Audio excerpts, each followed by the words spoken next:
Good morning, good afternoon, good evening. Welcome to the webinar, Paper Tigers Turning 80, Anna Louise Strong at 140, which is organized by Global University for Sustainability and CCRD-Lingnan University in Hong Kong, China. First, I would introduce myself. My name is J. Margaret. I'm an associate professor at the Institute for Rural Revitalization Strategy at Southwest University in China. I'm also a founding member of Global University for Sustainability. My research interests include culture studies, sustainable development, geopolitics, and local governance. And today, we are very happy to invite three speakers to talk about the legacy of Anna Louise Strong. And the first speaker will be Quincy So. He is an independent scholar, musician, and writer currently residing in Vermont, United States. He is a co-founder of Eco-Socialist Horizon and worked with the journal Capitalism, Nature, Socialism.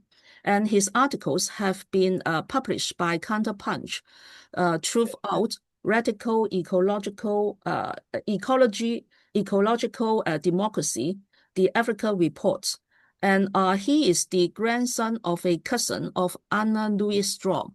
So, and the second speaker will be Molly Spicer Frost. She holds a PhD in Chinese linguistics and was an adjunct assistant professor at George Washington University, Washington, D.C. She is teaching Chinese culture through film and Chinese women in myth, literature, and film. She is a first cousin thrice removed of Anna Louise Strong and has visited her memorial in China. So, Quincy first. The floor is yours. Thank you. Thank you very much. Very honored to be here with all of you. It's an honor to be with you all today, and I want to extend thanks to my relatives and to my colleagues in China for joining us on this presentation to say happy birthday, happy 140th birthday to Anna Louise Strong. I'm not a genealogist, so my relatives can correct me with the details, but I'm the grandson of a distant cousin. I'm not a close relative. And I want to clarify a little bit what my motive is for celebrating her, for suggesting this panel. And I don't think that Anna Louise Strong is either a saint who we need to aspire to be just like her, and trying to say that she is the best person, and we make myself look better by associating myself with her. Neither do I think that she's somebody who is above, she's not above criticism, but neither is she somebody who we need to condemn or rehabilitate or resurrect. I think her legacy is secure without us talking about it. So maybe it is risky, but to express myself in a Chinese idiom, don't want to do this to borrow face. I'm not here to make myself look better, to be associated with her, nor am I trying to lend face to try to make her look better or try to make her better in the 21st century. I think in the attempt to do that, I would end up tearing face. It would make both of us not look as good. And I don't think that Anna Louise Strong would want us to just get together to talk about how wonderful she was. And certainly none of us will be above criticism to our descendants 140 years later. If anything, I'd like to try to earn face, not only from relatives and colleagues, but from the tradition that she represented, which was a tradition of searching for justice and dignity and equality and world peace, as an internationalist, as a socialist.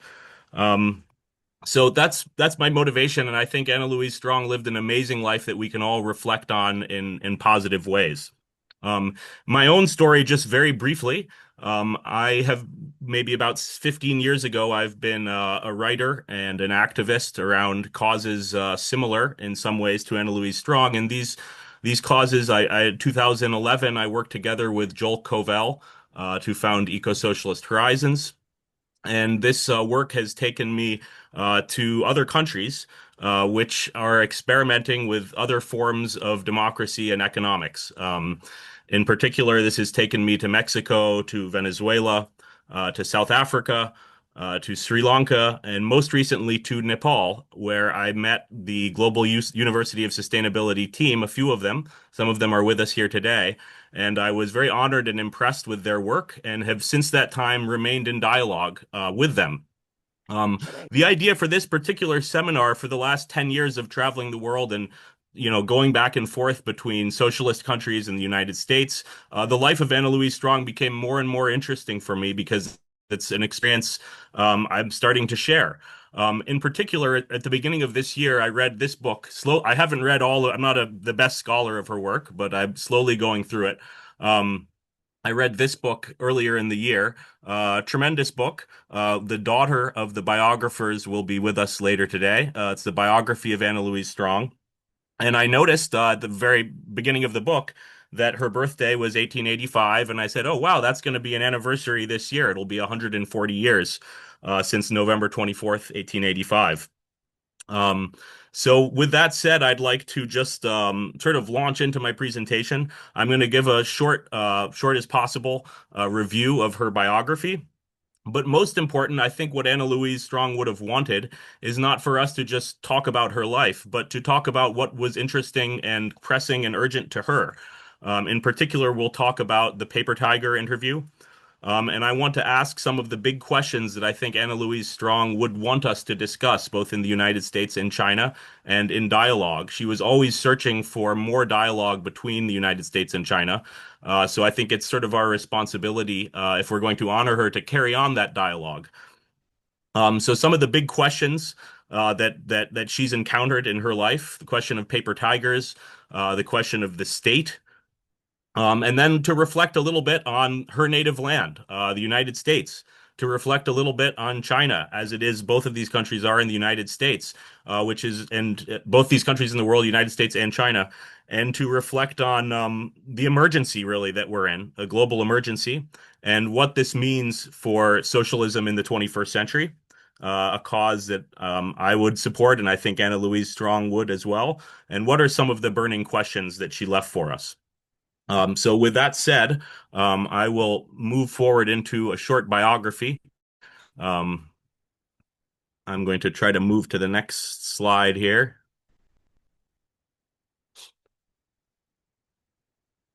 Did it move to the next slide? There we go. So Anna Louise Strong, and I'm taking most of this from her biography by Tracy B. Strong and Helen Kesar. She was born in 1885 in Friend, Nebraska, and she died in 1970, is buried in Peking. Do you lose my screen share there? Can you still see it? There we go. She's known in China by many as Lao Tai-tai, the honored old one, or as Shih Teh-lang, especially brilliant about history. And please excuse my pronunciation, colleagues. She was also known, Mao Tse-tung also called her Chung Kuo Jen, or Chinese by culture as opposed to by race. She wrote over 30 books. It was estimated that for about 60 years, she wrote an article every week. So her literary output is enormous. The archive of this work includes 30 boxes in the United States, in Seattle, 20 boxes in China, 8 boxes in Russia, and then over 7,000 pages from the FBI and other U.S. government agencies who were tracking her throughout her adult life. Her at the end of her life, when she was writing a newspaper from China, it would go out to 40,000 subscribers in 4 languages. William Hinton, another famous American in China, asked what other citizen of the world has surpassed Anna Louise Strong in clarity of vision and enduring commitment. William Hinton is not the only person who she impressed. The list of people who she spent time with is truly remarkable. I'm going to read a list, but I just want to say as I go through this list that Anna Louise Strong was not a socialite, in far as I can read in her biography. She wasn't interested in going to cocktail parties just to shake hands. She's not a socialite; she was a socialist. But with that said, this took her across the path of so many people of the 20th century. I'm just going to read a list of some of the remarkable men and women who she spent time with and who spent time with her. Mao, Trotsky, Stalin, Borodin, Alexandra Kollontai, Kamenev, Emma Goldman.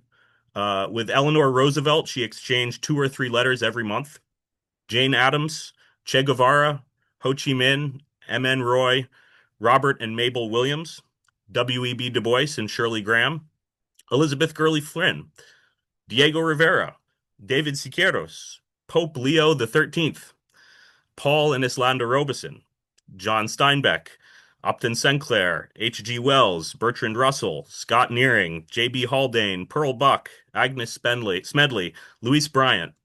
And not just with the famous people. She was with the anonymous people. She was with the Seattle dock workers in the 1919 general strike. She was with the legendary Fifth Regiment in Revolutionary Spain, and she was with the Red Army on the Long March in China. Obviously, the list of the people she knew in China is much longer. I'm not going through all the names here. Some of our Chinese correspondents can explain to us some more detail. Um, in addition to meeting remarkable people, she was an athlete. She was a mountaineer who climbed Mount Hood, Mount Talumpay, Mount Rainier, White Cloud Mountain in China, and also Mount Kazbek. Some of these are really serious alpine expeditions. Um, Her name is familiar. She's almost unknown in the United States. Very few people have heard of her in my generation, and even in the older generation. But her name is familiar to hundreds of millions of people in China, I'm told, as the Lao Tai-tai, the paper tiger interview. She never really rested, even at the very end of her life in her mid 70s. She went to Tibet. She was the first American woman and the oldest American to ever visit Lhasa at that time, stayed a month over 12,000 feet. And unsurprisingly, the book she wrote out of that period would never be published in the United States. That's called When the Surf Stood Up in Tibet.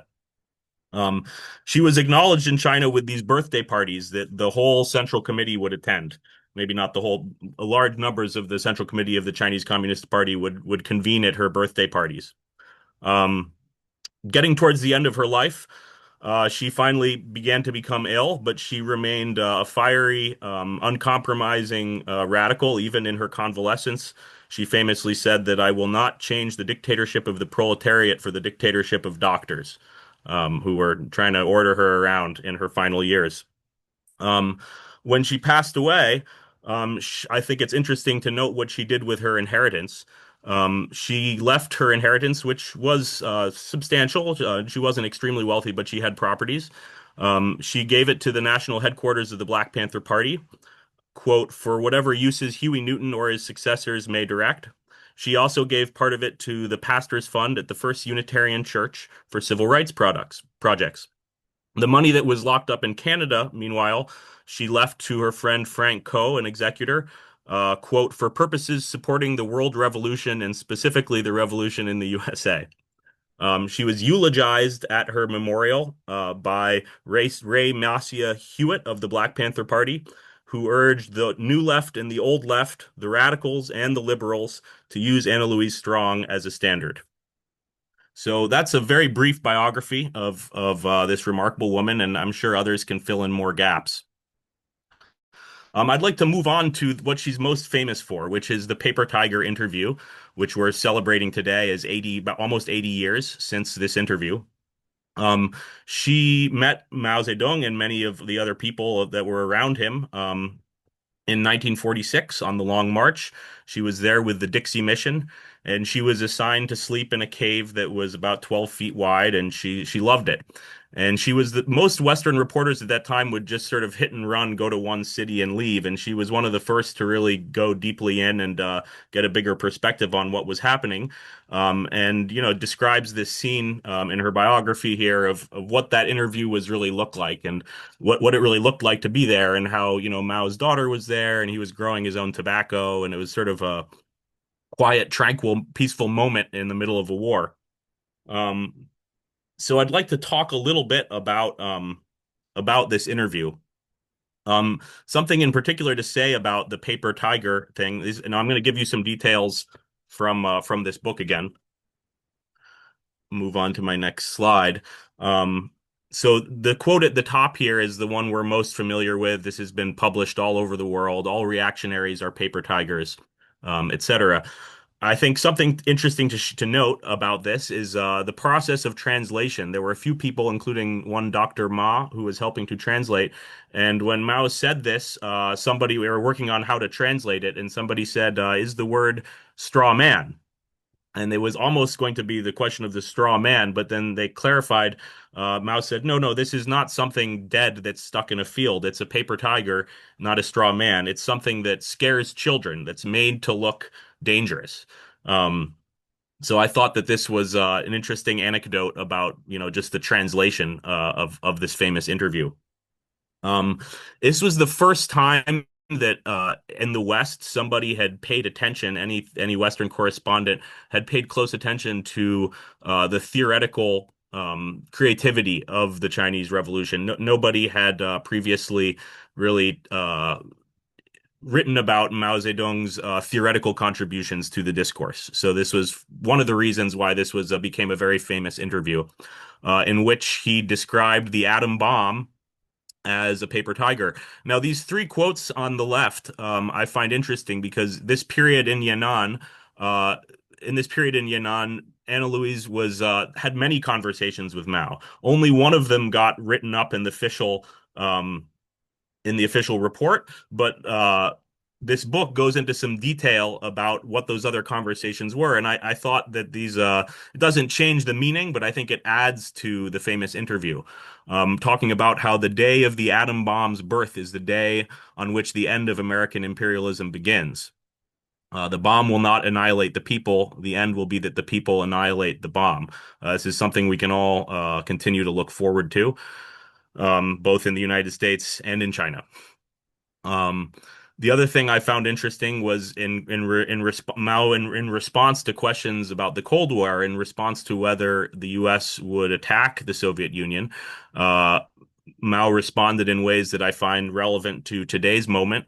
He said to make war on the USSR, the reactionaries would have to attack the American people much harder. They would have to introduce fascism in America. Without a fascist system holding down the American people, a third world war is impossible. This is something I'm sure Anna Louise Strong would be reflecting on in the United States today, and the question of fascism in the United States and the threat of a new world war. Finally, I think this was the thing that jumped out to me most that I wanted to discuss with our colleagues at the Rural Revitalization Movement. In part of the same conversation about the paper tigers. Um, this is again another quote from the book Right in Her Soul. Fully expecting the answer to be no, Anna Louise asked if it were now possible for the communists to be beaten. This depends on how well we solve the agrarian question, Mao answered, to her surprise. So I think this is very relevant and timely question about that we have to consider both in the United States and China and the whole world. The ultimate factors is not really the atom bomb. It's not military. It's really how we solve the agrarian question. Um, so I'm going to move on a bit. Anna Louise Strong, look, it's a controversial story because she lived for so many years in the Soviet Union, she lived so many years in the United States, lived so many years in China, and so the obvious thing to people bring up is they say, well, what about Stalin? What about the Cultural Revolution? And I think in a letter to a friend, I think Anna Louise Strong reflected with a lot of candor on this question. Again, a letter from this biography about what she called the essence of the state. And this is something that we all need to reflect on and consider, both in trying to defeat paper tigers and in building socialism of the 21st century. She says, we all have something to learn about the essence of the state. The building of socialism in one state was and remains an essential tactic for a certain period of the world revolution. Such building in a single state surrounded by hostile states involves certain costs that should be recognized and not denied. It means that the state, instead of withering away, must become tougher with a tough machinery of diplomats, police, and army. Cops are cops. even in a state sheltering socialism. Their function is not balanced judgment of individuals, but protection of the state organism against encroachment. For a state sheltering socialism, it's safer to take a lot of mistakes against good individuals than to let through one bad individual who might injure. Um, so, she was writing this in a very, distant kind of way, but I think she lived through this literally in multiple countries of being, in particular in the Soviet Union, she was after years of service, she was thrown out for being a spy, and her reputation was disgraced, and she suffered a lot through these questions. So I think that even though she didn't put it often in her published works, in her letters to her friends, she was very attentive and concerned about this question of the state and how, the prediction that the state would wither away, which is the prediction of the Communist Manifesto, she did not find this to be the case. And this was a factor that concerned her, and she didn't deliver an answer. But I think that we continue to all have something to learn about the essence of the state in the 21st century. And Anna Louise Strong would want us to reflect on that. I want to move on now to, I feel obliged to discuss what's going on in the United States. I feel like she would want us to talk about what's happening in the 21st century. I think Anna Louise Strong would want us to do that. And rather than sort of, we could begin anywhere. We could talk about Trump. We could talk about, climate change. Instead, I'm going to begin from her own words. This book that she wrote in 1940 called My Native Land, based on a road trip she did all over the United States. And I just picked out three quotations to read from you from this book, which I think are a good point of departure to reflect on where the United States is at right now in the 21st century. She writes sort of in the New Deal period, she writes, government penetration of economic life, while commanding heights remain in the hands of a few, threatens a slavery more complete than in the old plantation days. But government penetration of economic life with the commanding economic heights seized by the people's government could create in America a democracy with plenty such as the world has not seen. We are at the gates of paradise, which are set on the brink of an abyss. And I think that's really, we could put that on a poster over the United States right now, at the gates of paradise set on the brink of an abyss. And she gives, let's give an example, right? Rather than speak too abstract terms. I was startled and amazed to find one of the examples places she visits is Flint, Michigan.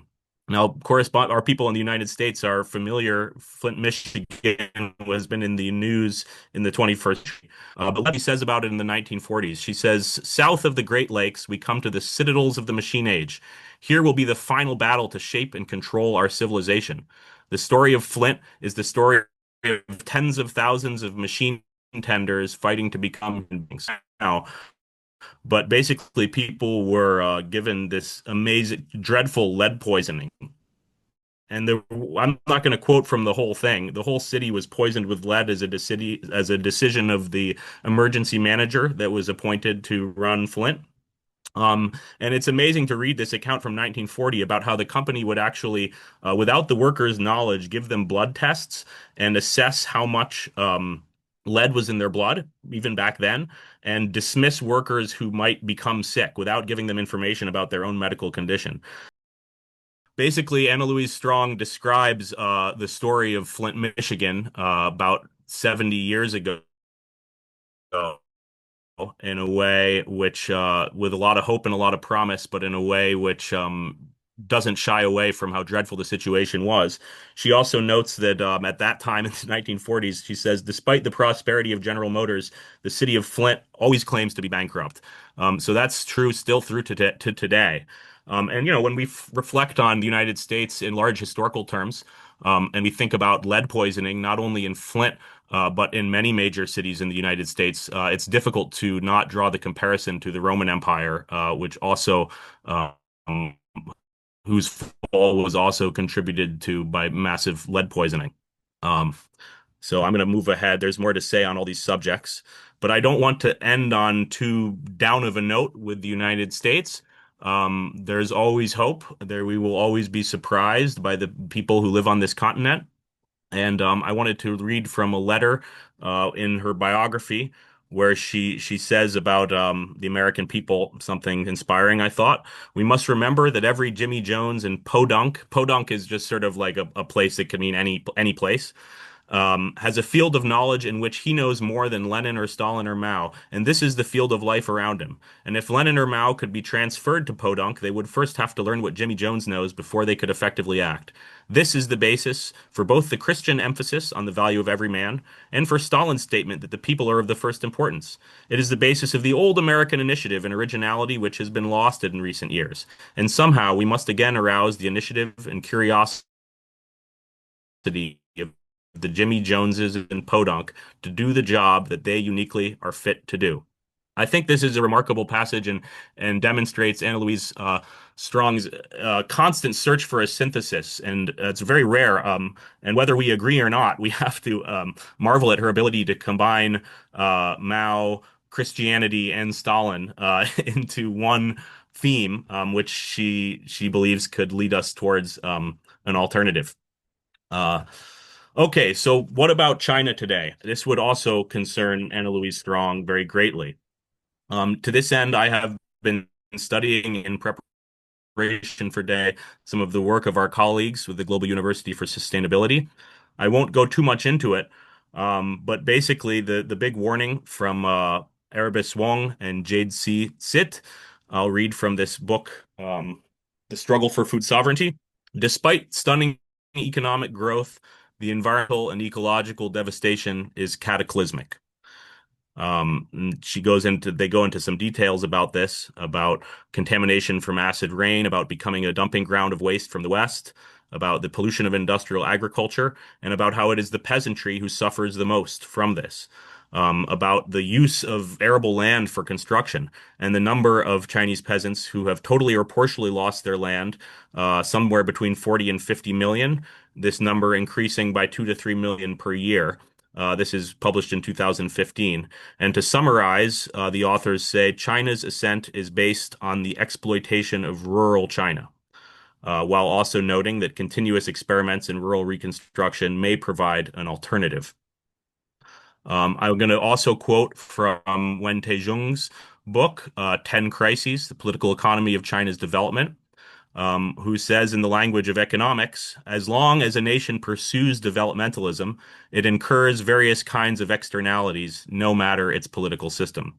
This is a very abstract way to put it, but basically it's another way of saying it would be black and white cats both are going to ruin the rivers if they create industries along the coastline or something along those lines. Wen Taizhong says also that China is gradually shifting from traditional society with high savings rate to a consumerist society based on debt. These are developments that would concern and provoke Anna Louise Strong, I know. And finally, in conclusion of his very popular book, he writes that to build an ecological civilization, the first step is to abandon the GDP supremacy mentality. Economy must be re-embedded into society and society into ecology. This calls forth a paradigm change in civilization. And after all the pains and efforts, the revelation of the lesson is the idea of ecological civilization, which questions the morbid modernization we are still entrapped in. So I think this is something that I know the scholars in the Global University of Sustainability have been studying and researching and teaching about for many years. What occurs to me to reflect on, after doing some of this studying, thinking of Anna Louise Strong, is the risk that China faces today is that seems like it, and please, I'm looking for reflections and criticisms from all of you, to have escaped domination, the centuries of domination, but to remain dependent, to no longer be dominated by the West, but to be dependent on the West in terms of its monetary currency trade relations. In the same way, to have escaped military control, and essentially have surpassed even the United States and its military capability, but to still perhaps, arguably, concerningly, be still under the mentality of the Western development system, which exploits the peasantry. Coming along to the end here, let's zoom out. It's not just America and the United States, it's the whole planet. Samir Amin has said capitalism is becoming barbaric and leads directly to genocide. As this is happening in Palestine right now, Samir Amin asks us to consider it as the fate of all peasant societies who are faced with modernization, and basically, which means their destruction. So this is what we're up against all over the world. Qinchi Lao and Remy Herrera, in the same book that I cited before, have noted that nearly half of the southern countries have lost the capacity to produce and supply what people need to eat. Radical change is the only hope. And they say that in order to pursue this, we need to go back to the commons, the idea of the commons, and that we need a whole new mode of production, which calls into question even national boundaries.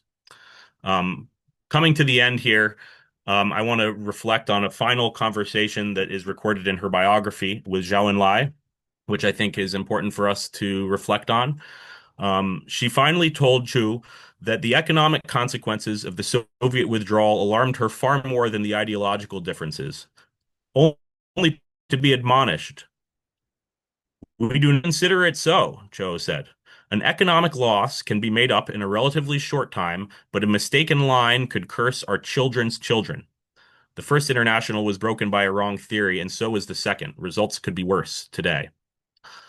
So this is something that we all need to reflect on, because we may make an economic mistake, but our ideological mistakes could have much deeper, farther ramifications. So in reflecting, here we are, 2025. The paper tigers are getting senile. They're at 80 years old. Anna Louise Strong is at 140. And these are a few of the questions that I think she would have wanted us to reflect on and debate and disagree and agree and find unity on and struggle over. She would want us to reflect on what is the essence of the state. What have we learned about this question, which divided her life in so many ways?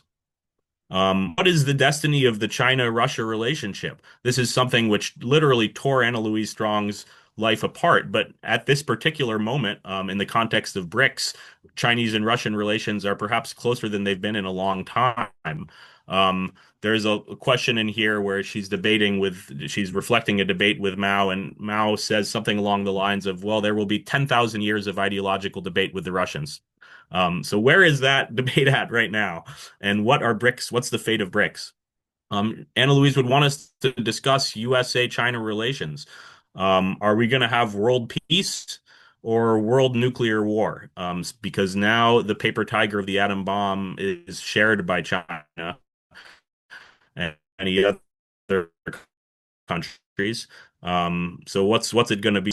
Will the fall of the U.S. empire, which is underway right now, will it mean the end of capitalism, or will it mean its global renewal on a global basis of global accumulation? And in that context, what is the paradigm that we should be pursuing for 21st century socialism? What is it, and how has it changed? Lastly, I'm going to end on the big question, which came up earlier. How do we answer the agrarian question? Reflecting that China's rise was based on the exploitation of its peasantry, reflecting on the fact that Mao said they'd never be defeated if they could solve it correctly, and finally reflecting on Zhou Enlai's warning that an economic problem could be solved quickly, but an ideological problem maybe could curse generations. So with that said, thank you very much for your patience and listening, and I look forward to hearing from the rest of you and learning more. And apologies if I've gone on a little long. Looking forward to learning from the rest of you. Thank you. Okay, thank you, Quincy. Thank you very much your review of Anna Louise Strong's life and work, and also bring out the burning questions in today. And now we will invite Professor Molly Foss. Good morning, everybody. And hello, Cousin Quincy, up there in Vermont. It must be cold up there in Vermont. We are in Minnesota, where it's just getting cold. We are all gathered for Thanksgiving.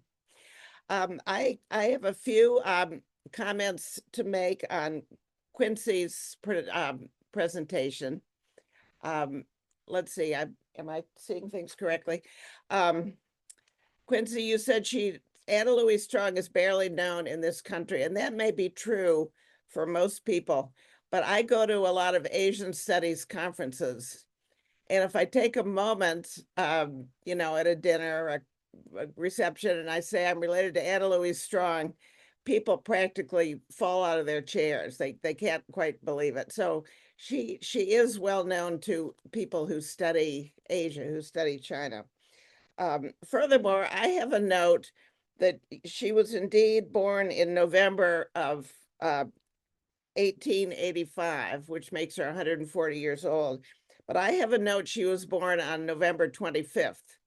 So we may or may not be celebrating this a day early. Perhaps my numbers are off, or perhaps it's unknown, but we are pretty close. Also, you mentioned all the people she knew, some of whom were, you know, news to me, Ho Chi Minh, John Steinbeck, and others. But of course, she was particularly close to Zhou Enlai. And the story goes that Zhou Enlai visited her in the hospital and cried at her bedside. So who knows if this is actually true, but that's is what we believe. Let's see, do I have anything else here? Okay, now I'm going to do sort of a basic outline of her life and her genealogy very quickly, and our relationship to her, and then a few comments on her ideologies. Anna Louise Strong was from an old New England family, the Strong family, and her great-grandfather was John Strong, who took his family west to the very fertile farming country of northern Ohio. He founded the town of Strongsville, Ohio, which is south of Cleveland, which is still a well-known destination in the Midwest. Basically, the Strong family were prosperous farmers. They gradually went into other areas, but her father was a congregational minister. Now, her father was the brother of my great-grandmother. It's a little bit complicated, but she and my grandfather were first cousins. So that makes me a first cousin twice removed, and it makes Quincy a first cousin 3 times removed.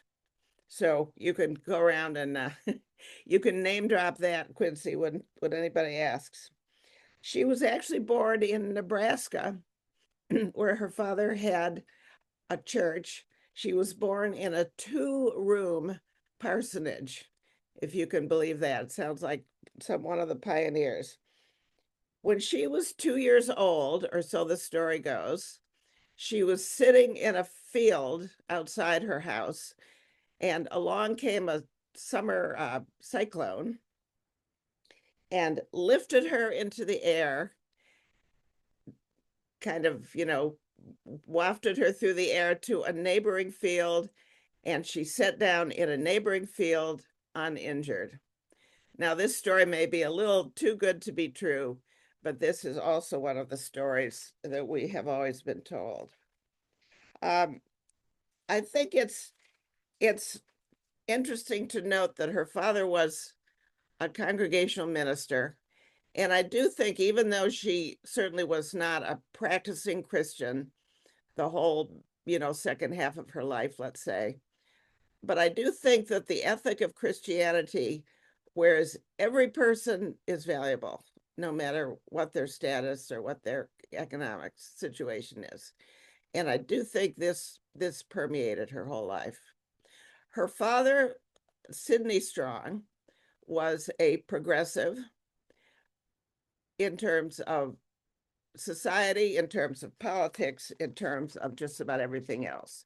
So this is where she got many of her progressive ideas at an early age. She was an extremely conscientious student. She graduated from high school at age 15, and she obtained a PhD from the University of Chicago at age 23, which is the age when many Americans, including myself, are just starting to get, you know, to think about becoming an adult and having perhaps graduated from college. So age 23, she already had the PhD. In 1921, she went to Russia endowed with the idealism of the Russian Revolution. She was a foreign correspondent for many, many years, back and forth between Russia, Spain, China, and many other places. She was employed by several American newspapers as a correspondent. And later, when she was in China, she wrote something called Letter from China, which I think Quincy mentioned. I think you said, what, there were 40 people. Well, let's see, what did you say? Anyway, many subscribers to the Letter from China. Now, let's see, when I get this straight. She was very much welcomed by the Soviets at first, but in 1949, she was expelled by Stalin, came back to the United States, where, she had visited off and on quite a bit. But of course, by the time she got here, it was the beginning of the very repressive McCarthy era. And she was accused by the Americans of being a Soviet spy. So to the Russians, she was probably an American spy. And to the Americans, she was probably a Soviet spy. So she took this all in stride. And here is something interesting that perhaps shows the complexity of her character. She had, every time she had been in California, she had a little bit of extra money to invest. And she invested in various types of California real estate. So when she was obliged to support herself, when she was, on the outs with the Russians and the Americans and probably the journalistic community, she did support herself with her rents from California real estate. So, she was not averse to, supporting herself, even though she had to hold her nose and, step into the capitalist system briefly. Now, I never did meet Anna Louise Strong, but I always heard stories of her. And my grandfather, who, as I said, was her first cousin, my grandfather Spitzer, Lyman Spitzer, was very proud of always saying that he was the only family member who received her during the McCarthy era. Other people were just plain fearful of having anything to do with her, not unlike the era we're going through today with Mr. Trump at the helm. So my grandfather said he would receive her, have her to lunch, hear all of her very wonderful stories and her ideology, most of which he strongly agreed with. So, okay, in 1938, now I don't have any slides like Quincy did, but I have been looking at this book, 1/5 of Mankind. This was written in 1938, right before the start of World War II, when China was ravaged by the Japanese. The Japanese had taken over really most of China by that time. And she interestingly compared the Chinese fight against the Japanese to the American Revolution and the Patriots' fight against the British trying to encroach on their sovereignty, which is an imperfect comparison, but I thought it makes quite fascinating reading. So she was back and forth to China and other countries. Of course, 1946 was the famous Paper Tiger speech. And that's what I find people at these Asian studies conferences say. I'll say the word Anna Louise Strong and they will fire back, Paper Tiger. Everybody knows this. Now, is the United States really a paper tiger? I don't know. Maybe China has been a paper tiger with its many pronouncements and many developments, but we can talk about that. In 1958, she finally moved to China and stayed there. And she was indeed treated very, very well by the communists, Lao Tai-tai. And like I said earlier, her letter from China went to many US newspapers. She was there during the Great Famine of 1960. And I'm sure our Chinese counterparts have heard of the Great Famine, or perhaps not. I think it's not really hasn't really been taught in mainland China until maybe recently. At least 30 million people dropped dead of starvation around 1960, and every single death was preventable. I tell my students to take out their pencils and write the number 30 million and look at all those commas and all those zeros. And this was completely a sort of a fantasy of Mao, that if people just planted their seeds 6 feet under the ground, they would have magnificent harvests. Well, as you can imagine, this wasn't the case. And people in the countryside were growing food that was confiscated and fed to people in the cities. And it was the hardworking farmers, the everyday farmers who mainly were the ones who dropped dead from the famine. She was there in 1960. She should have known this. Apparently, she never learned Chinese. Apparently, she was treated with great deference by the Chinese leadership. And I'm sure nobody mentioned this to her. But she did continue to write these letters from China, which were just plain incorrect. China kept exporting food in order to throw people off the scent of the Great Famine, and she didn't pick up on that either. So I have to be honest with you. I do fault Anna Louise Strong for her failure to recognize this. She finally died in 1970. She is buried in the Revolutionary Martyrs Cemetery in Beijing. And I visited there about 20 years ago. And my goodness, I was treated with the greatest honor and respect. People said, "Oh, you have come to pay your respects to your ancestor." She has a very large grave marker, and it was quite a moving experience. So that is mostly what I have to say, and I look forward to talking to my cousins and our Chinese colleagues and see what everybody else has to say. So I will stop there and we can proceed. Thank you very much, Molly. And now we have the third speaker, Professor Annie Strong. She is a professor in the Department of History at Western Michigan University. Her degree includes a PhD in Classical Studies from Columbia University in 2005, an MPhil in Classical Studies from Columbia University in 2003, and an MA in Classical Studies from Columbia University in 2001, and a BA in Classical Civilization from Yale in 1999. Strong is the recipient of 2016 to 17 College of Arts and Science Gender Scholar Award.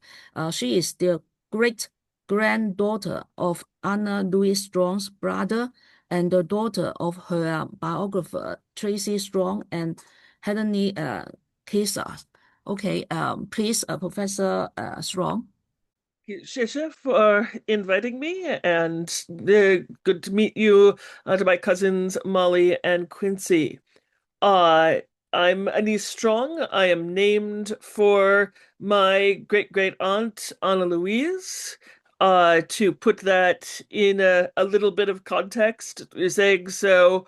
Yes. So here are Cindy Dix and Ruth Maria Tracy, whose eldest daughter was Anna Louise, whose second child was the first Tracy Strong, who was my great-grandfather, his son Robin Strong, my grandfather, my father and mother, Tracy Burr Strong and Helene Kessler, Anna Louise's biographers, and then my brother, David Strong Frankie, who still lives much of the year in Anna Louise's lodge up in the California, Sierra Mountains, which is still very much part of our family.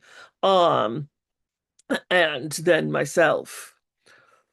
I wanted to start off by saying, and thank you for mentioning my CV. The reason I'm a history professor is not directly because of Anna Louise, but still because of China, in fact, which was that my father was born originally in China in Wiesen Japanese internment camp during the Great War, during World War II, where his parents were imprisoned. And he was born there. They were eventually exchanged for other prisoners, but directly in 1946, they came back to China, to Nanjing, and immediately wound up in the middle of a new war. And this letter from my father when he was 6 years old was on the wall of my house my whole life growing up. And I'll read it because it's probably harder for you to see, although I hope you can see the slides in general. But it says, it's from June 7th, 1949, and it says, Dear Grandpa, I should be going to school today, but I have to stay home because I have a sore ear. The communists aren't as bad as we thought they would be. They give us lights much more than the nationalists did. Love from Tracy Strong. And why this letter turned me into a historian was that it told me very early on, from when I could first read, that history was not just about the very important people, the emperors and the generals and the major political leaders, that history was also something experienced and about the everyday ordinary people, including this little 6-year-old boy who was caught up in the middle of this war and who had perspectives from his family, from people he was hearing, of worrying about what would happen when the Communist Party took over Nanjing, and then discovered that in fact that it was, not that bad. And in particular, from a 6-year-old's perspective, that one great advantage was that the communists had much more access to electricity and to power and to engineering to fix the electric system. And so literally they give us lights much more than the nationalists did, that it apparently went from about 3 hours electricity a day to 8 or 9 per day. And when you're 6 years old, regular electricity is perhaps one of the things that matters there.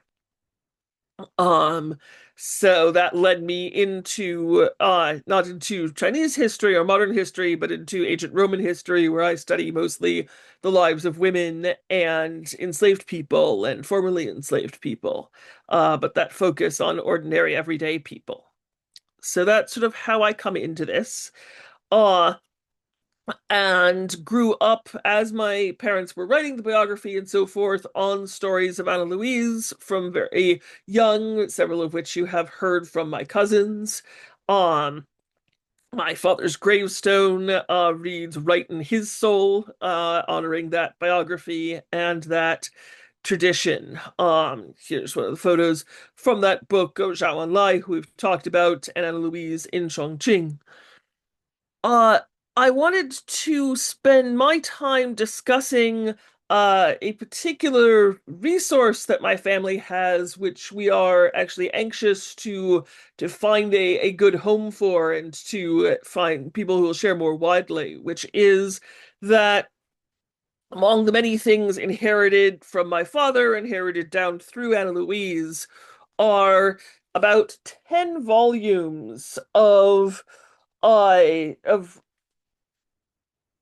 hand-sewn books you can see here, sort of, that are full of Anna Louise's negatives, mostly from Yan'an from 1935 to 1947.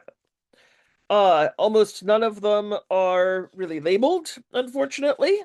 And because they are negatives, I'm not sure what all of them are. So this one, for instance, says, "School, brown and blue, not Xi'an."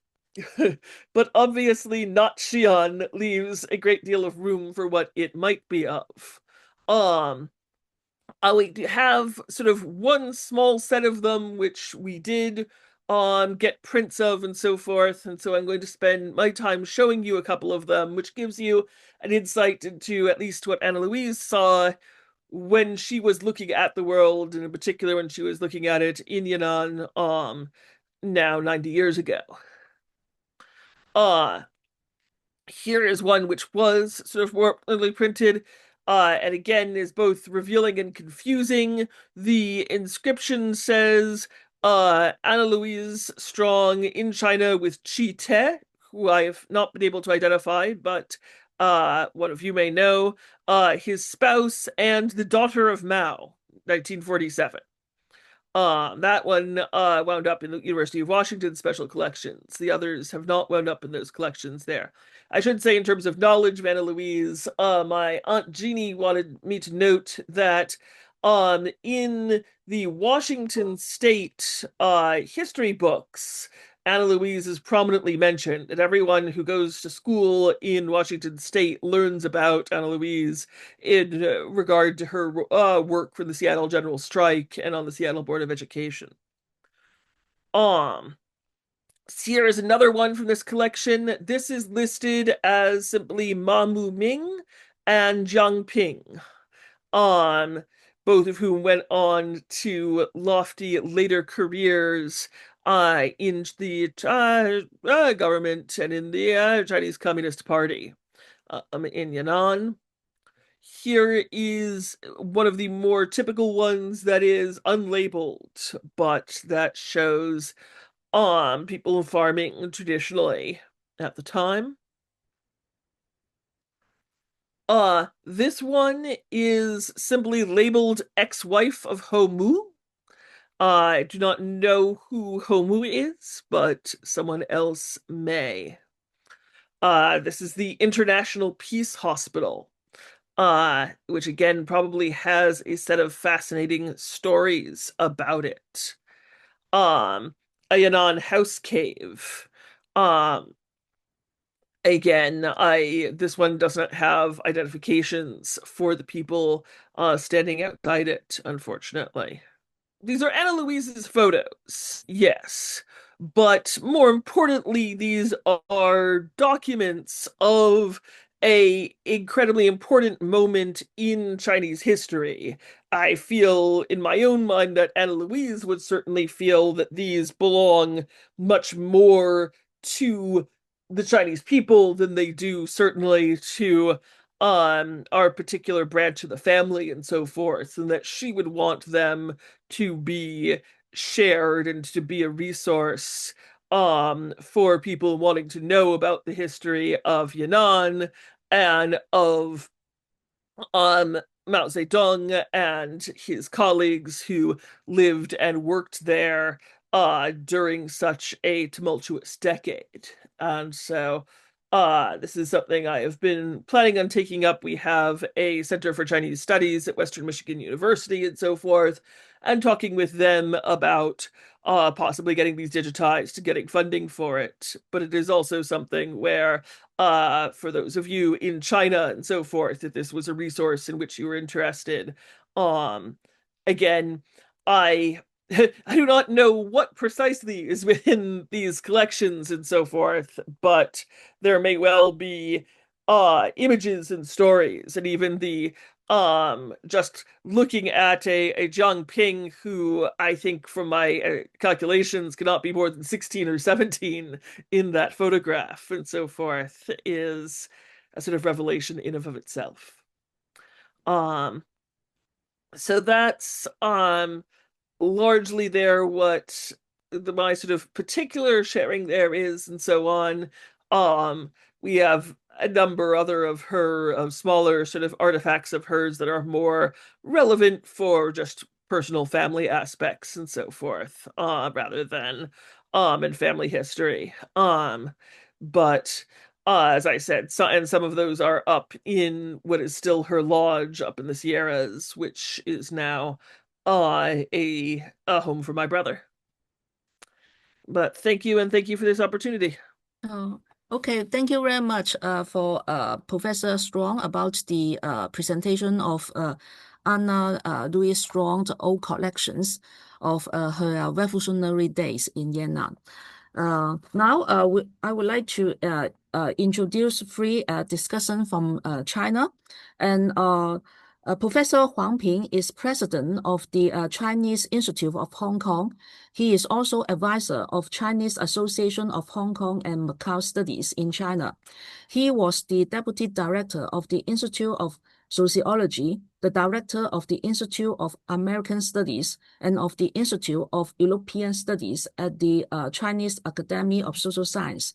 He has been doing research on development, including poverty, labor migration related to health and environment, and also globalization. Professor Dai Jinhua is a leading feminist culture critic in China. She is a professor in the Institute of Comparative Literature and Culture and director of the Center for Film and Culture Studies at Peking University, China. Her research interests include popular culture, film studies, and gender studies. She is the author of many books, including Chinese books like Invisible Writing, Cultural Studies in China in the 1990s, Breaking Out of the Mirror City, Women, Cinema, and Literature, and English books like The Cinema and Desire, and After the Post-Cold War, The Future of Chinese History, among others. The last discussion is Professor Zhang Huiyu. He is an associate professor at the School of Journalism and Communication at Peking University in China. His research areas include mass communication and culture studies.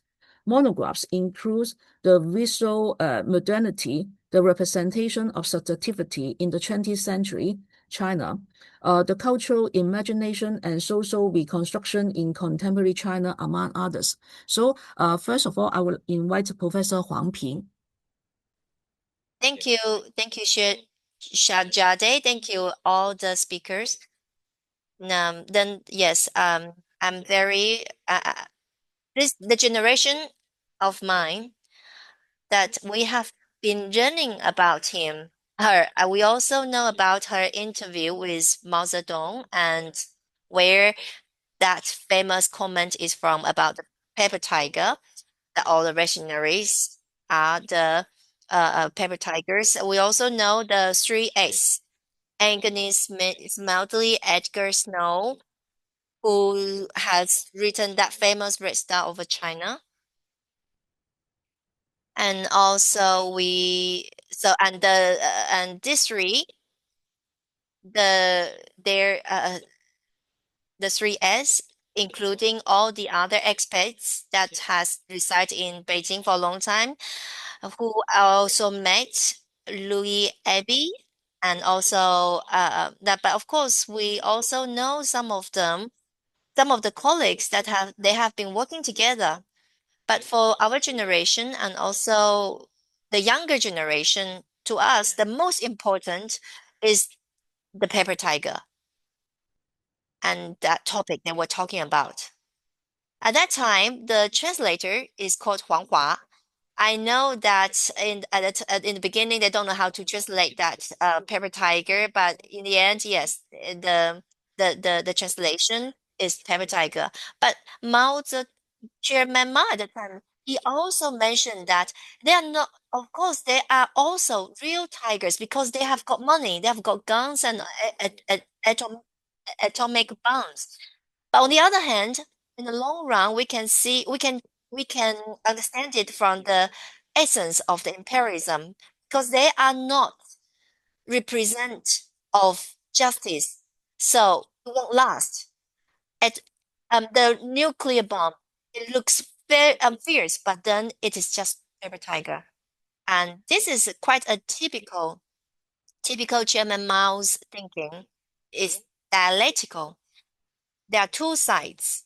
So that's the first. Secondly, I know we know actually import from China is what in 1946 the CCP is about to evacuate it from Yan'an. In 1946, when Anna was there, is actually we also have another important work that is called the Great Road, which is tells the story of Judah actually. And at that time, people live in a cave house in Yan'an. And when Chairman Mao met Edgar Snow, he was also talking about affairs and China's revolution. We know in China we have this term we call it like when we talk about poetry, we, we, we will talk about the China's destiny and future. we know that Yan'an is not in material-wise not as strong, it cannot compare to KMT, cannot compare with the imperialism or the Japanese. It's like, so that's what's like when we compare with, we cannot compare it. The cave house was very cold in winter. It was it was very harsh. So from the standard of the material perspective, they should have already surrendered a long time ago. The Communist Party has no chance to seize power. Even in, say, in the 1921, there were only 50 party members, and they don't have money, don't have anything. So when we look at this, we have to look at it from the long-term historical perspective. And secondly, from the point of view of the struggle between the socialist and the capitalist system. We call it the People's Revolution because it's the CCP is a representative of ordinary farmer, and then as it proved, this revolutionary movement led by the CCP come from nothing, come from a very vulnerable group. From small to group, from weak to strong, they gained the victory. Now we are doing the 15th 5-year plan. If we're using every five years as a unit, every time we always achieve our goal ahead of schedule, including in the 1962, the famine or the economic hardship. Take 5 years as a unit. All these years, for the past 70 years, we know that the struggle between the socialism and capitalism will last much longer time, not just in China, but that we just said 1.3 billion people, one fifth of the humanity. And I also remember that in the 1950s, there was another British writer who wrote a book about a quarter of the humanity, which is also talking about the rise of Asia as a whole, and their development will actually change the world. So, so when we are talking about the West and the rest, it's no longer dominated by the West. Because in the back, there are millions of farmers. They got organized from the land reform to the development of production. So when we were talking about the 60s, there is a great famine. When we said that 30 million people died, 30 million people died, actually it was a mistake, because we counted it from, say, in normal years, talking about calculating from the women's fertility rate plus the number of the babies that she can have in the normal year. But then it was like, say, in the 1958 or 1949, those few years is the fertility rate that declined, but not that the many people died. But of course, yes, it's true that there are people starved to death. But it's not that they really died, that amount of people died. Some died from starvation, but it's also because during those 3 years, there are not many baby were born. Secondly, like after the reform, the opening up, it has been many years. And in the beginning, yes, there not enough attention were paid to the environment, and we were working on the way of the developmentalism, that's thinking of development first and then the pollution second. And especially like along the Yangtze River, the Guangdong, Shanghai, Beijing firstly developed. I also started from the rural research, which took me 10 to 15 years. For the past 15 years, especially for the past 12 years, the income per capita development is actually much higher than the urban areas. So there are two big changes in China. One is the green governance environment. The project is not only world leading but also has a great outcome.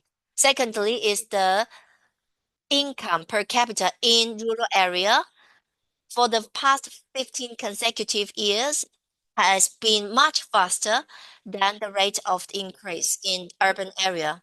So of course, not. We also need to address the issue of the wealth gap, no matter it is in the rural or the urban area.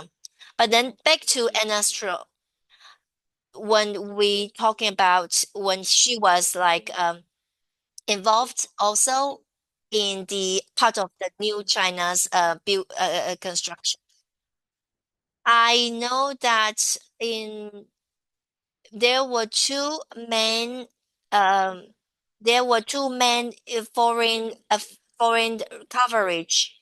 One is called the Peking Review. The other one is people in China. I know Anna Strong must also have participate in editing or writing. It's to these two main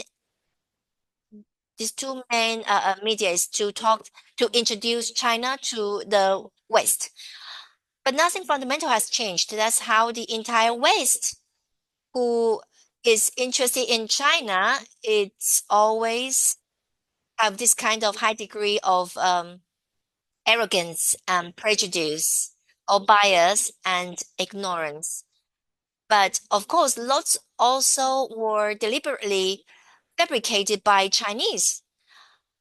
We know there are many Chinese who are anti-government, or is their right wing, and they wrote a lot about China, but then they have their bias. It was only one side note, and these people who wrote,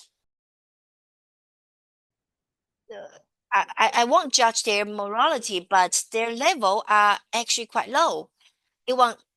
All of this information won't stay, but it seems like they become the primary source, and especially in America. In America, that not all of them are Chinese, and some of them are not.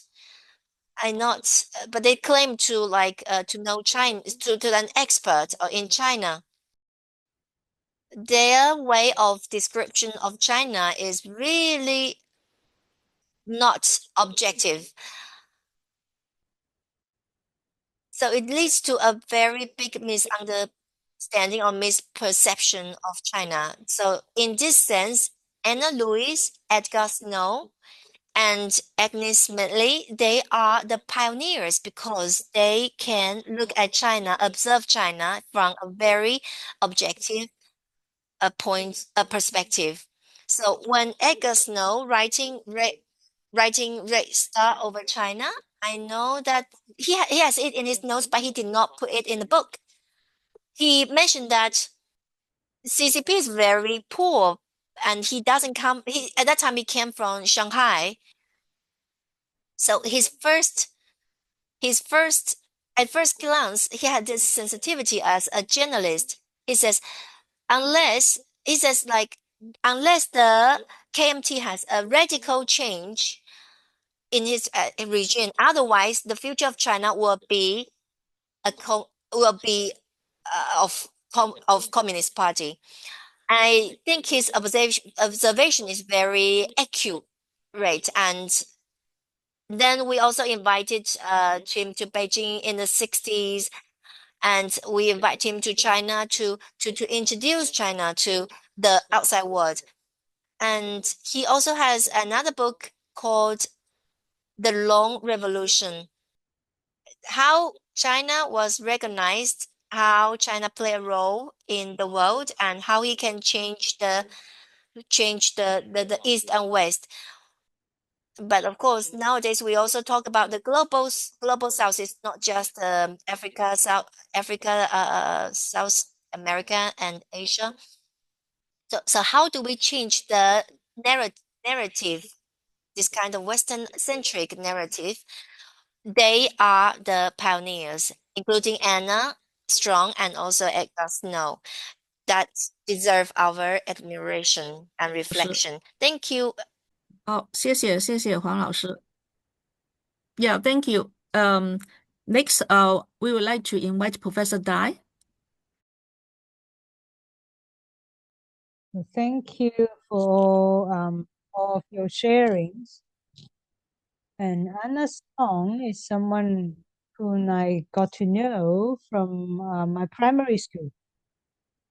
And Anna's name is highly associated with capitalism, with paper tiger, and her name has been very has left us with as a Chinese friend, the few foreigner who resigned in China and participated in Chinese society from the 50s to the 70s. And in my understanding, she's a communist with a foreign appearance. So thank you for our three speakers, which is the first time I got to know Anna from another perspective. She's from the States. She grew up in a family that has been is involved highly in the church. She's very good at studying, and she got her PhD when she was 23, and then she went to Soviet Union. And from your speech, from your sharings,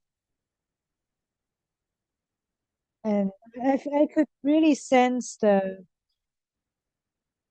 young generation in the 20th century, the young generation that want to participate in transforming the society. I have a very strong sense that Anna, she's really a global citizen. She's very qualified as a global citizen.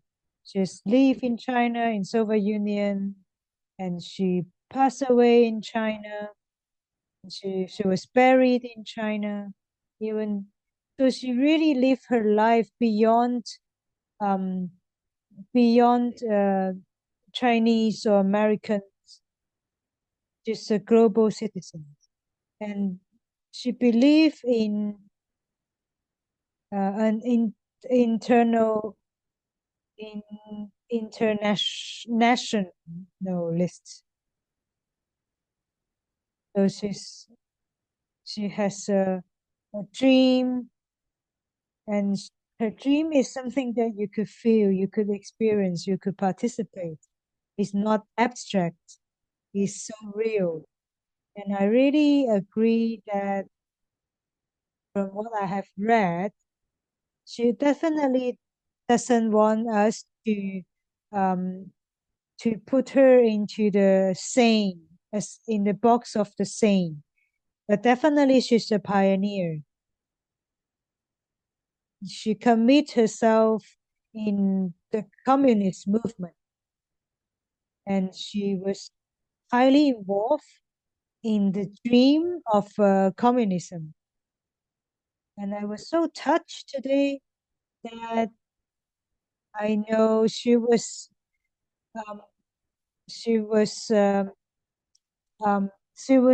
treated as a spy, and she was treated as a spy of Soviet Union. So she was treated badly, but she didn't deny her dream, even though she struggled and suffered from all these political challenges. And yeah, if we look back in the 20th century, in the socialist movement, there were many problems that would make us doubtful. We need to answer all those questions. We need to reflect on all this socialist history. But she really believed, Anna, she really believed socialism is a very key component or a key stop in this pursuit of communism. As she wrote in the in her books, as someone who grew up in the Western paradigm, in the Western society,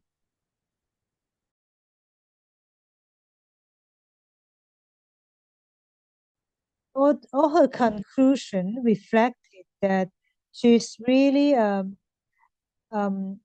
global citizen and also a reformer, a revolutionary. Every time, if you look back on all these pioneers and revolutionaries, every time I was so touched and I feel a bit sorry that how come they have such a broad mindset? How come they are so committed and how come they are so responsible that they never got they never stopped because of her personal struggles. And after the new China, Anna moved back to China and she lived here.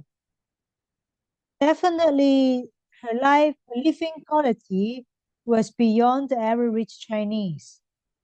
But comparing to Europe and America in that period, it is still, comparably speaking, her life in China is still very kind of poor material-wise. It's not abundant. And from all the photos and all the reports,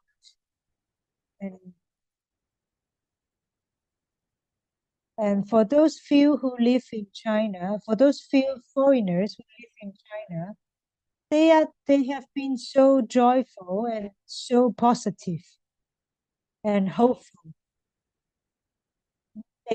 They walk side by side with the Chinese folks.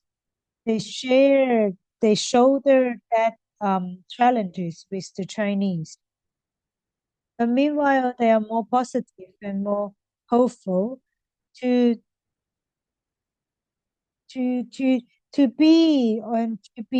face a new China, a new nation that wanted to strive for something bigger and greater. Yeah, so this is what I'm very grateful for you three speakers. This is the first time when Anna Strong is not just a figure, it's not just a friend of Chinese, it's not just from all those photos. She's someone who really, from all your narrative and stories, she's been to so many places around the world. She's experienced and she's made friends with all these great names as a woman, as a great woman. As she said that all the imperialism is a paper tiger. And when we talk about this and when we discuss this, and I have a thought that this is not just an attitude, not just a judgment. It is a belief. And also a spiritual power. And this is what 21st century left us. Human beings is put in the central stage, in the central spot. And when we believe in in people, when we believe in people, imperialism, homogeny, they are all paper tiger. And we are in an era that we are so um, it's a capitalism and economic development and technology and all those in this modern era. In China nowadays is riches and in material wise we have so much, but what about spiritual wise? What about yeah, metaphysical wise? How do we face capitalism? How do we face this financial homogeny? Yeah, and this sentence, the imperialism, they are all paper tiger. And Anna Strong, she's still that pioneer. She's still inspiring us. So this is what I want to share. Thank you so much. Okay, and then we would like to invite Professor Zhang Huiyu. I really appreciate Kimchi and Jade for this opportunity. And Global University is such a special platform because I am a student of Professor Dai. I know Global University for 1 decade. I know this network quite well. This kind of progressive scholar, the network of progressive scholar is very important and is very relevant to the 21st century. And Anna Strong, including Anna Strong, all of them, they are part of a progressive scholar network. And let's see how we could weave this web together in the global domain. Even though I'm not, I even though I don't know much about Anna Strong, I don't know much about her work, but I know more about a Snow rather than a Strong. And from this perspective, even though she's a Chinese friend, yeah, so who we pay more attention to already speak something because Anna, she's associated with Mao Tse-tung, with Paper Tiger, etc. Because today is the anniversary of 140 years anniversary of Strong. I have translated one of her poems, which I would like to share with you all. I want to share my poem as a way to memorize Strong, because she wrote a poem. The old era has gone, has passed. The new era will come eventually. All the fallen leaf, they will going back to the soil. Now is spring is coming, even though we have to gone through the winter and all the storms, and we believe the nation and the people, all their they have hope and they are like the fire. All the clouds will be gone. Yeah, so this is one of her poems she wrote as she departed for Soviet Union. And this poem is quite very related to the 20th century, and which is 100 years ago. And yeah, today it's quite complicated because now we are also meeting something new and saying bye to an old era. So which made me, even though I don't know much about her, I only know about I've only read some of her books, but I feel that I have a very strong feeling that yeah, that was 100 years ago.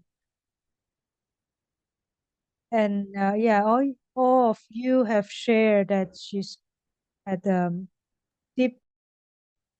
So just as mentioned, it was a big era. Call it uh, so we cannot compare it to the old time. But on the other hand, I realized that I could understand it too, because of course, why Strong wrote so much? It's because also due to that in the 20th century, there are so many to write about. There was so much to witness and to record and to discover. There's always new things, the new society, a new era, and new changes. So she could keep writing. And so for me, that the reason why I could understand it, is because it's not dogma. She was trying to write the great histories from a point of view of as a common people, of a or average person, from the point of view of the millions and of people. And there are many details as well that could allow you to get into the historical scene, including her in exchange with Chairman Mao and Zhou Enlai, and also with ordinary people. There was a little detail that I find interesting. She said that in Yan'an, it was almost like a utopia, and people were very happy. And she also wrote a person which is not a famous person. She said it's not that happy that you as a foreigner you can drive, you can have a ride in the car, but I don't get to have such a chance. You get to meet Zhou Enlai and Chairman Mao, but I did not. That the person who said that is her security guard.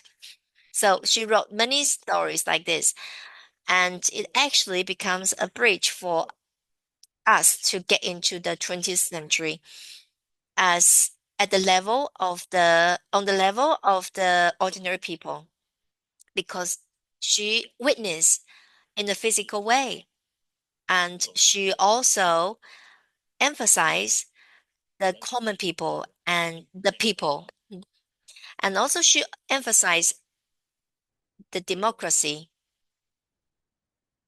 I read that Strong wrote her autobiography, so she was writing about, so I get to know the atmosphere of the so-called American progressive intellectuals, because she participated in the worker strike in Seattle, and also so allows us to see the side of American left, including herself, and also when she was in the work of the exhibition about the child fair, and also about her opposition to the United States joining the World War One, and that was one turning point of her that started her despair against America, and also that she saw the hope in Soviet Union. So when I read Strong and etc., it's interesting because they talk about the change, the transformation from a free and autonomous perspective instead of like from the point of view of an external politics. So it's the life in the 21st century that allowed the reader to get into the history and to understand their historical choice. So you can see that it's highly autonomous.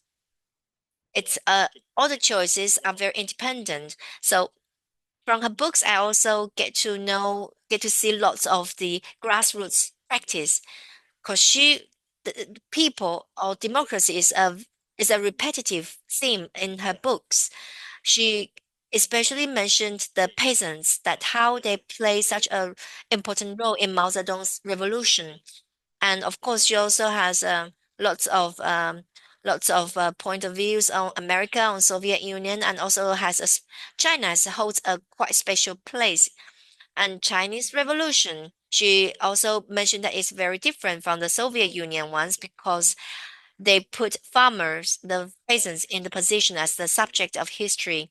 And also she talked about how the peasants achieve literacy through reading and how the intellectuals go into the grassroots during the revolution, and how the women and the farmers, how they were combined, how they were get involved in the revolution. So I read lots of details, such as how the intellectuals from Beijing and Shanghai, they have never met farmers before, and then they talking about that in the 40s, that says like if you get in mingle with the farmers, you will have you will get fleas, because those are the wealthy young ladies that come from the Shanghai. But then how they transformed while working and living with the farmers, how they teach the farmers to read, etc., and achieve a self and also a whole society's social transformation.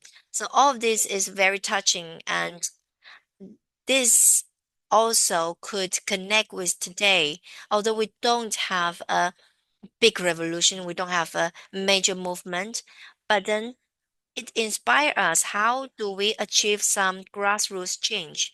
Because it presents the subject of history, how they got involved in the process, and then develop this kind of sense of involvement.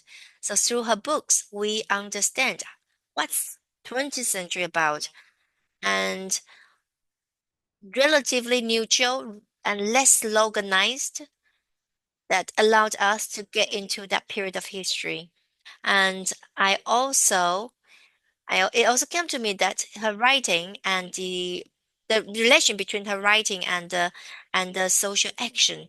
The reason why she wrote so much is because she has been taking so much action. Her writing is actually in a dialectical relation with her action. And let's go back to the topic of the paper tiger.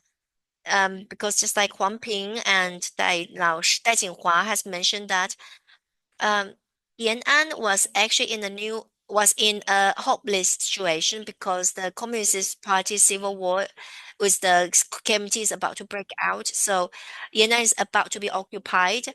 So it's a mental imagination that it's a revolution, a dialect of revolution in poverty and spirituality, and it's a special kind of a practice that characterized by China's situation.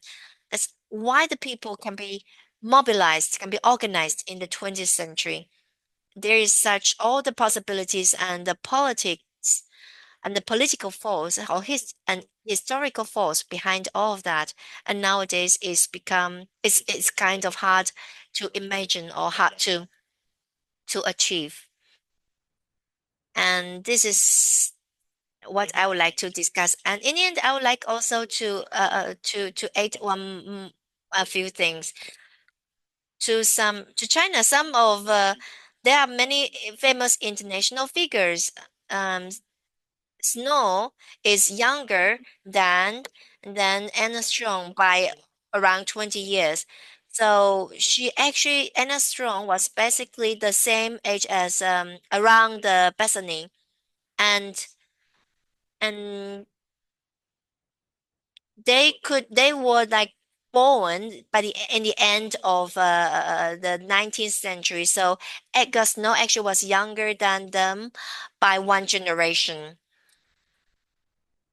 So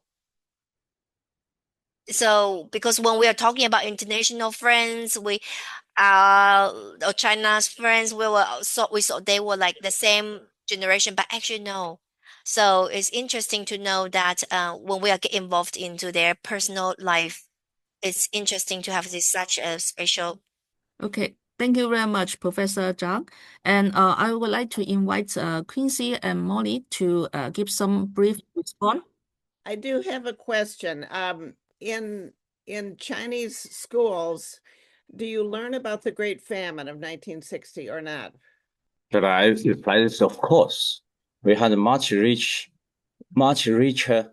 resources, documents, archives, much, much richer than those in English. But one of the very unfortunate gap, knowledge gap, not ideological, is most Westerners do not read Chinese.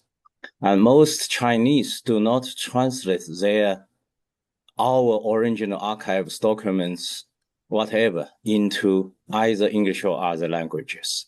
This is the biggest, I think, cultural gap in the 20th and 21st century.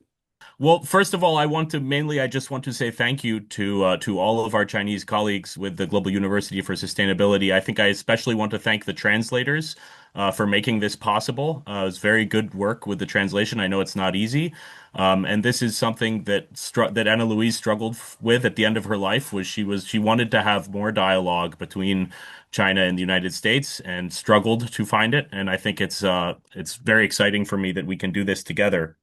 Um, I just want to note, how we are getting closer and farther apart, which puts some urgency to our conversation. On the one hand, there's so much more opportunity that we have than she did in her time to have dialogue and exchange between China and the United States. I have an older brother who's married to a Chinese family, and like there's on an intimate anecdotal level, we see much exchange. However, on a large geopolitical scale, we see potential for war, and it's a horrible thing to say, but this is the kind of thing. I mean, John Pilger, the last movie John Pilger made was The Coming War with China. Um, and the one of the top sort of foreign policy people in the United States, John Mearsheimer, he thinks it's inevitable. I think this is I'd like to go to something that Professor Dai said. I think we need to have, in addition to sort of a realist economic analysis, we need to have a metaphysical response. It's morally and spiritually and politically madness to imagine war between our countries, and it's something Anna Louise Strong would have fought as much as she could. Um, I did want to note, I think that on the question of the famine, and I think there's a really interesting point in this book that she wrote in a letter, and I think it's relevant to the debate, not to just go back and forth, but I think that the sense of journalistic ethics as it devolves on somebody like her, she wrote about it in detail in a letter to Lao Tai-tai. This is on page 318 of her biography. And she basically, I'm not going to read the whole thing, but she says she's struggling with him because she's saying, look, give me, they don't even convince me to publish. Um, I think the situation has changed a lot right now. Liu Chaoqi never responded to her letter. Now there's more possibility to exchange information than there used to be, and I think that this should be debated. But I think that the bigger questions are the ones facing us today. It's not how many millions of people died 60 years ago. It's how many millions of people are going to die soon as a result, if not warfare, than as a result of agriculture, the wrong way to answer the agrarian policy, which is resulting in mass destruction of entire societies and also poisoning. And this is not limited to China or the United States. It's not just like poisoning the air and the water in Flint, Michigan, or in Shenzhen. It's a global problem. And I think that I just want to reiterate my gratitude to all of the speakers. And I think that I'm going to go back to what Professor Dai said. Also, all three professors have given us a lot to think about. With brief, only 20 minutes, I'm not going to go into all of it. From the overview of the 15 5-year plans, to Professors Dai's talking about how in China now there is so much material prosperity, but how do we face up against the financial hegemony, and what about our metaphysical response to this? In Professor Wen Taizhong's giant book on the 10 crises, he talks about how, look, we've escaped from colonial domination, we've escaped from military domination, but China remains dependent on the six central banks centered in the West, and that's the political economy side of it, but then also how the whole mentality of development, the whole idea of modernization through, the definition of what a prosperous society is, and how this is linked to colonial modes of thought, and how we need to think a way beyond this. Um, so I think that's the kind of thing that Anna Louise Strong would urge us to consider and to move forward. And then, that's another way to read the paper tiger question as well, right? Because another paper tiger we have right now is the US dollar, which is very strong, but it's not even worth the money it's printed. It's just paper, right? And it's actually not even paper anymore. It's virtual. But China has not escaped financialization. So how are we going to play this forward?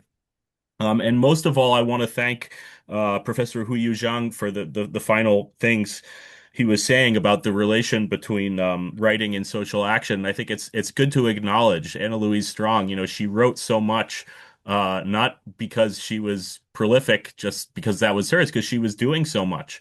And the breadth of her travels and her conversations is just truly remarkable. And I think that, the question is back to us today about who are the historical subjects for transformation. And I've been very inspired to learn through our colleagues in China about the rural revitalization, rural regeneration movement in China, which is staggering by the Western standards when we learn about the tens of millions of people, even absent the context of a revolution, participating in rural regeneration efforts in China. And I think we all need to do more and more to build peace. And I'll conclude by saying that in one of her letters home, it also in the biography, Anna Louise says, "Look, I think people in the United States, um, it's not just about building the revolution in the United States." She's like, "I don't know if that's even possible, guys." She says, "I think we need to work for peace." And that's really the problem in the United States right now, is how can we work for peace? And that's my responsibility as not just a distant relative of Anna Louise, but as a U.S. citizen in this era, acknowledging the genocide we are funding in Palestine, acknowledging just blowing up boats in the Caribbean, provoking a war in South America, provoking wars all over the world. This is our responsibility.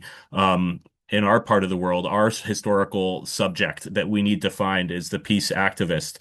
And in the meantime, while we work on that, we look forward to learning and being in touch and arguing and being critical and learning together with our Chinese comrades.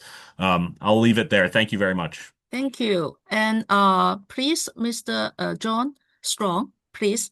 My name's John Strong. I'm a grandnephew of Anna Louise, and I just wanted to thank all of the panelists for all of your comments.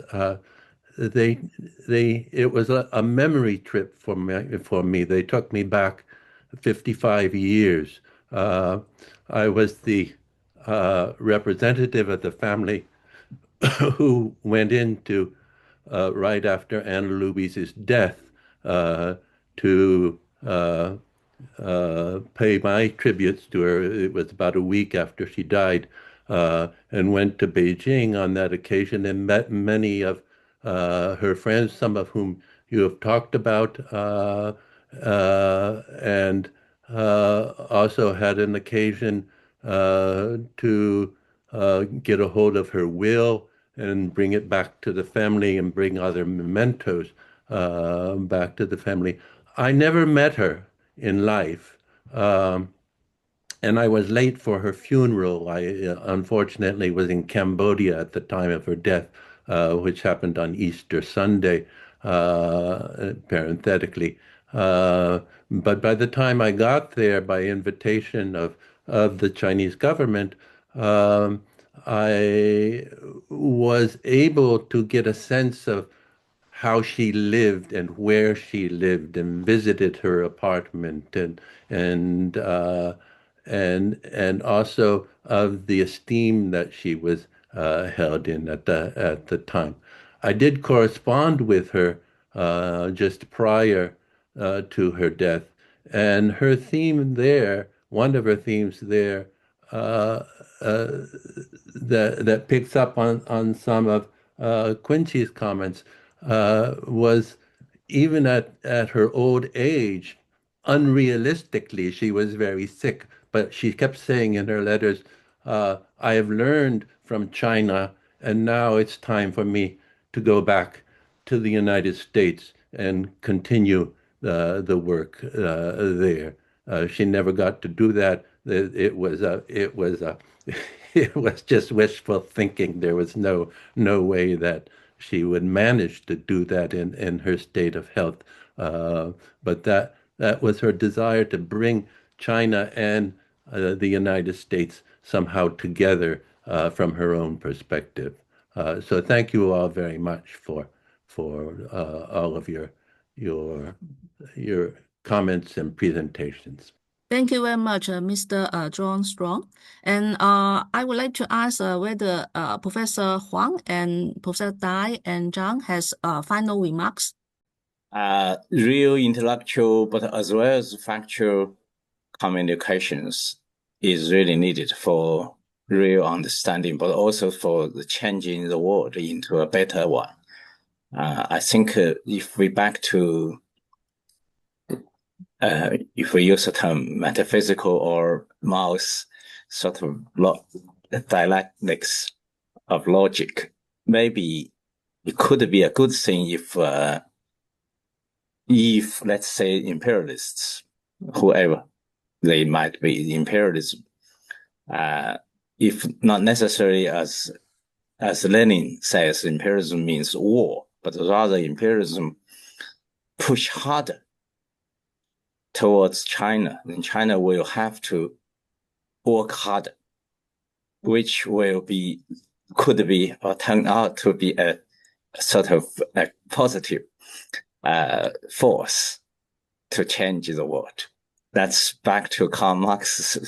Philosophers are only talking, interpreting the world in a different way, but the matter is how to change it. Thank you. Thank you. And Professor Tai? It's a very special evening. It's beyond my expectation. Because at the beginning, I thought we are just here to memorize important figure, to remember someone who has passed away 140 years, 100, yeah. But all of the sharings and speeches, we are not just memorizing someone who has passed, but we are reflecting on something that is very relevant to our modern society and modern era. Yeah, because we are facing a totally different new world and a totally different new China. Very different than what Anna Strong knew about. And yeah, she's 140 years old if she's still alive, and is but her experience is way beyond in general what the human beings could live up to. But with all your sharings, things are getting more and more clear. And if we are talking about a progressive from a progressive perspective, China's progress is very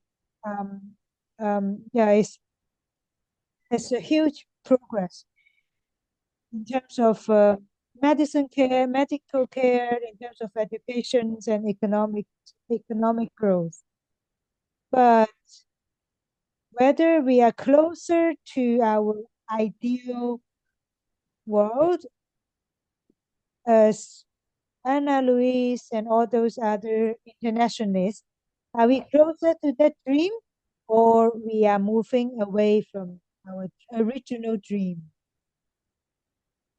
As I was saying, environmental destructions is getting more and more severe, and also the war, genocide, it's actually getting closer closer and closer.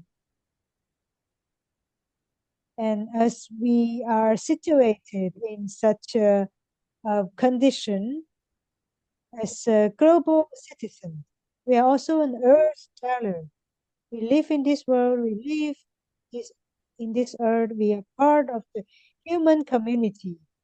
I believe Anna's biography, I'm really looking forward to the Chinese version of her biography, because I believe her life and her journey and what she's written are still very important and relevant,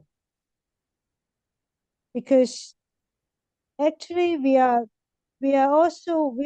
facing challenges, similar and different challenges, even though we are not going to walk on the same path, but at least we would be inspired by our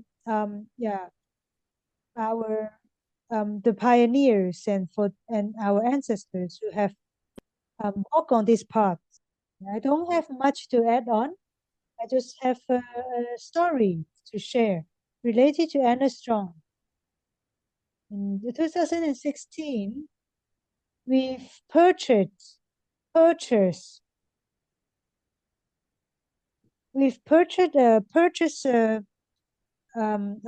film from 1946. There's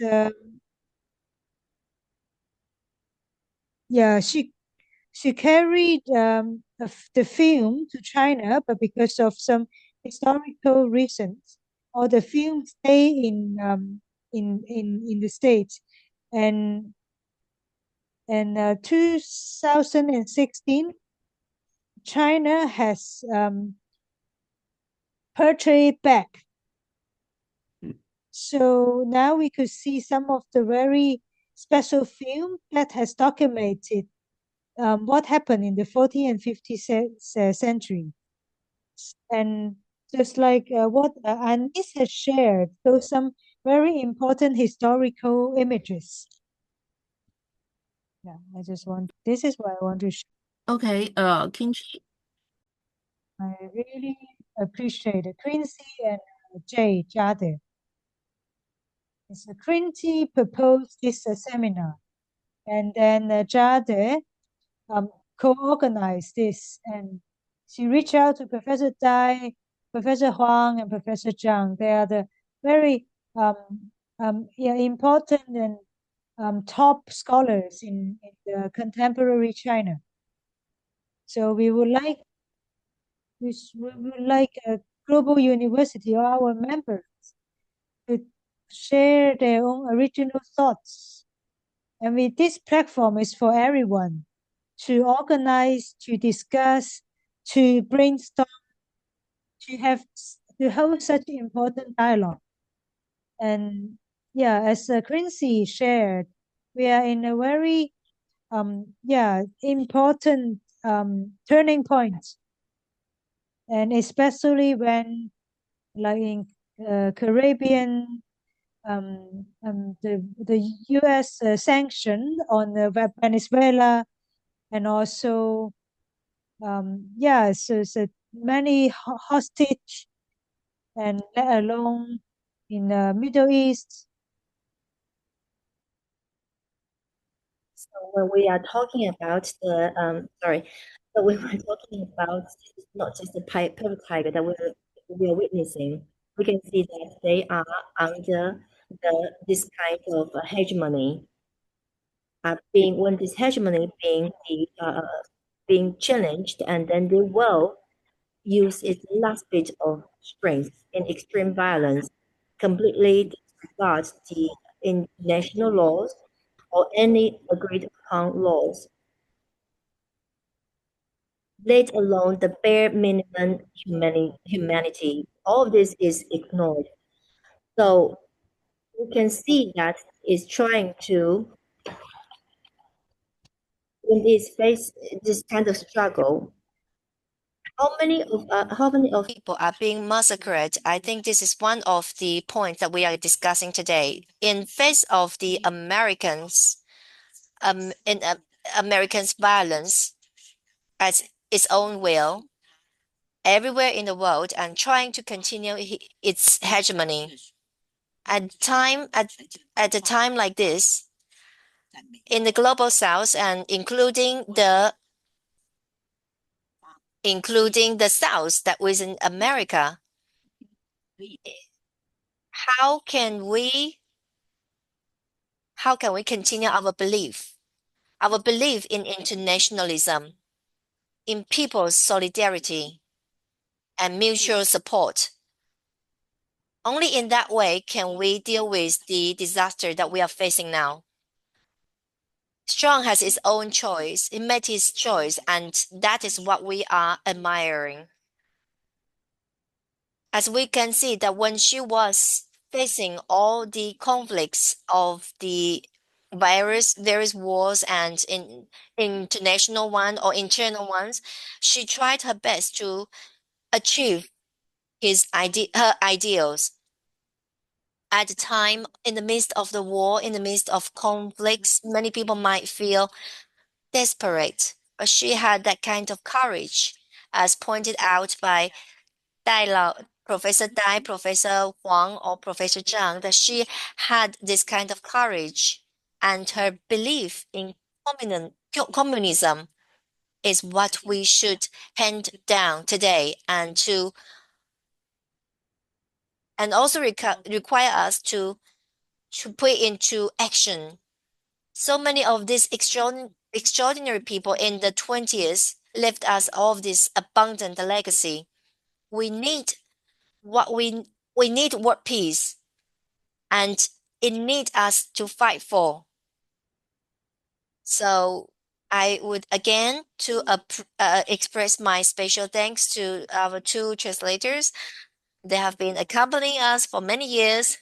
That has been working with Global University for many years, and it's past midnight in China, and still working very hard for the communication.